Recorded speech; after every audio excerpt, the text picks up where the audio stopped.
Winter is officially here, and we had our first snow of the year. What better time to get crafty? Today I want to show you these 3 little beauties.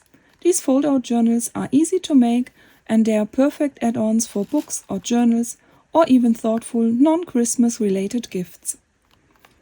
They are created with the gorgeous papers from Ink-Stained Archives, designed by Nathalie from Line Dot Arrow and Mandy from Sunflowers and Dors. You can make them using the freebies available on both designers' Facebook groups. Each of the 3 journals is slightly different. The first one is made entirely with papers from Nathalie. The second one is made with papers from Mandy. And the third is a mix and match combination of both designers' freebies. Enjoy the flip through and let me know in the comments if you'd like me to create a full tutorial showing how these journals are made.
The work I'm showing here is part of my design team project for Mandy from Sunflowers and Dors, and this is unpaid advertising. I simply enjoy working with these beautiful printables. Happy creating and see you next time.